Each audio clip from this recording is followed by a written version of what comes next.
You're welcome once again to my channel and to this video. And in this video, I'm going to be continuing. We've been on the journey of exploring why it's important to live a life of sexual purity.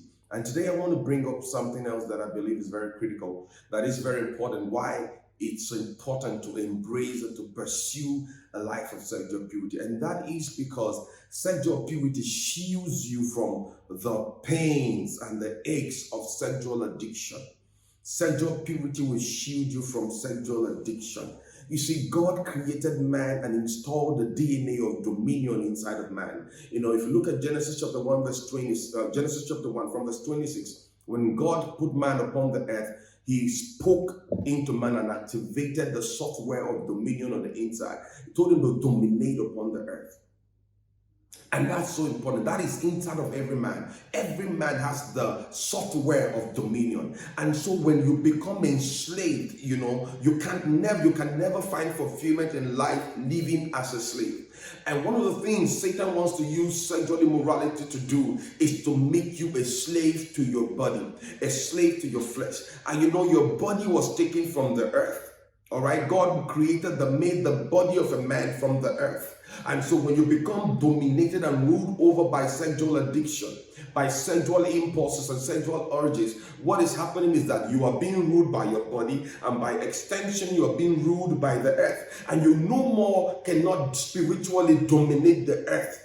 Okay, because God made you for dominion, but you cannot dominate over what is ruling over you. If you become a sexual addict, it means that you're being ruled by your body, you're being ruled by the earth, and you can never live a life of fulfillment, knowing that you are enslaved, knowing that I've spoken to people who suffer from sexual addiction. You see how miserable their lives are. They will rush into sex as though, they're excited about it, but when it's done, you find them feeling empty, you find them feeling sad. They can't find that inner joy because something else has taken you over, and because deep within you is a software for dominion and you're not living up to it, you can't find fulfillment in life. Listen, sexual addiction is terrible. It's bad. I've encountered people. I was speaking to a young lady who can hardly stay without sex for a week. There are other people who can hardly stay without sex for a day. They have to look for somebody to sleep with. And people look at them and feel, wow, this person is loose. This person,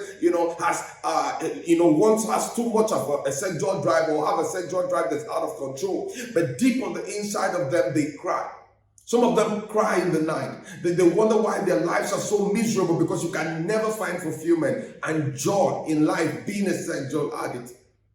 I was talking to somebody. I spoke to somebody some time back, and she was telling me of how her husband doesn't get satisfied just sleeping with her. He will always have to go and watch pornography and masturbate before he can feel satisfied. He's married right now. It's an addiction he was battling with, or an addiction that was in his life. And then see, marriage cannot solve sexual problems.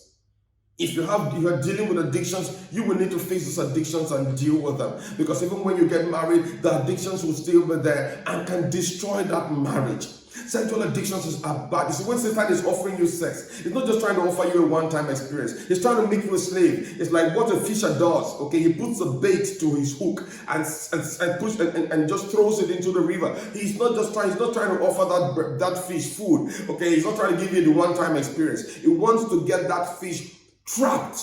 And that's what Satan wants to do to your life. So please don't start out on that road. You will end up as an addict. I was talking to a lady, and she was telling me she had done abortions. How many abortions within a space of about 6 months? She had done 2 abortions. I said, wait, what's going on?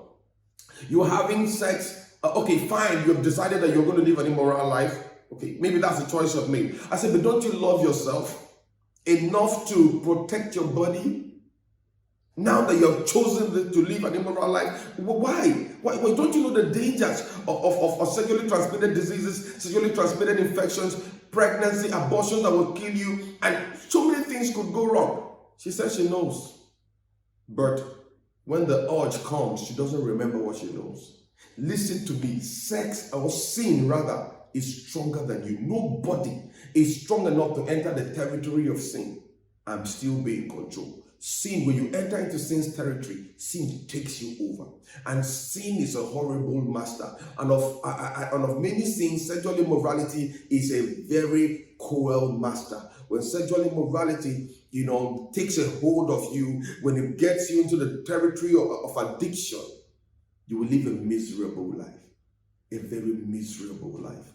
And you yourself will know you are miserable. Miserable people will call you miserable because sexual addiction is terrible. It's bad. If you're struggling with it, please reach out. Please reach out. You can find details on the description of this video on how to reach out and find help. You can't live like that and be fulfilled. God created you for much more than that. God didn't make you a slave. God made you a king, and you ought to live as that. God bless you.